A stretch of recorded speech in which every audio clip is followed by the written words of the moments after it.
Naam, habari za wakati huu mpenzi mtazamaji wa Sema Africa Media TV.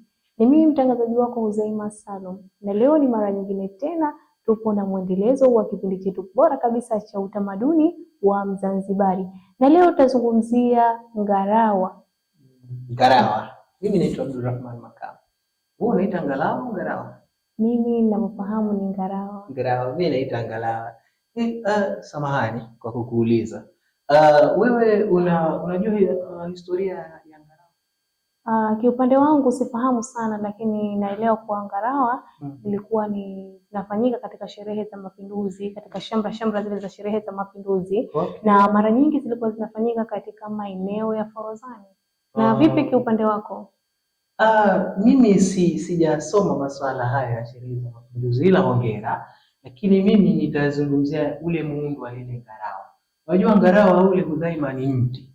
Ule ni mti ambao tunasema kama ni muembe. Wazee wetu wa zamani walikuwa wanautumia katika kuchonga, na walikuwa wanatumia mkono katika kuchonga ule.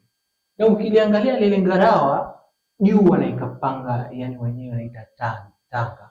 Yani dude jeupe fulani ambalo lile ndio lilikuwa linapelekea kutembea. Mfano walikuwa wanatumia wanaenda Pemba kupitia upepo. Kwa hiyo ilikuwa ni utaalamu wa hali ya juu ambao wao walikuwa wanautumia.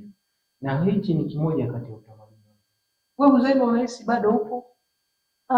Nahisi bado zipo ngarawa kwa sababu zinafanyika bado, watu wanaendeleza kufanyika katika sherehe za mapinduzi. Kwa maana hiyo inaashiria wazi kama bado zipo ngarawa. Okay.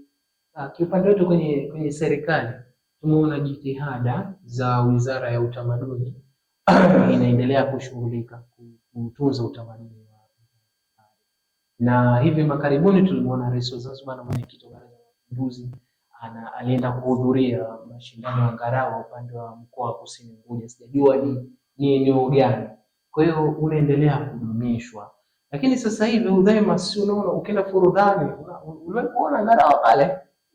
Mimi kiupande wangu sijawahi. Ni maboti tu ya sasa hivi. Kwa hivyo kwani ni changamoto. Yaani mimi nahisi kama wameboresha, ni ngarawa lakini zimeboreshwa au nakosea?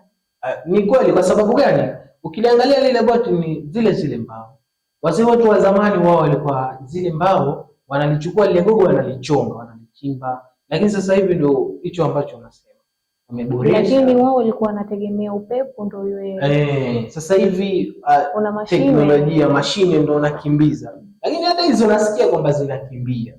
Ule ni moja kati ya vitu ambavyo vinaitambulisha Zanzibar kiutamaduni. Kwamba Zanzibar miaka ya nyuma watu walikuwa wanavua, wanasafiri kwa kutumia ngarawa. Au wengine mimi naita ngalawa. Maana siwezi ara. Umeona mambo. Kwa hiyo ule ni utamaduni wetu. Tuendelee kutunza, kuenzi, kuhudumisha pia. Alafu tuweke kwenye maonesho ili vizazi vyetu vijavyo na sisi vijana tujue wapi tunatoka. Labda kwa kumalizia unawashauri nini? Wapenzi watazamaji popote pale mlipo duniani, tuendelee kuendeleza utamaduni wetu wa Mzanzibari na tuendeleze ngarawa, kwani inatuonesha wazi kuwa ule ni utamaduni wa Mzanzibari. Ulikuwa na sisi wawili, mimi ni Abdulrahman Makam na mzee Huzaima Salum. Hichi ni kipindi cha utamaduni wa Mzanzibari. Tutakuja kuendeleza vipindi vijavyo kila sekta. Utamaduni wa Zanzibar unazungumzia. Tukutane wakati mwingine, tunamwambiaje?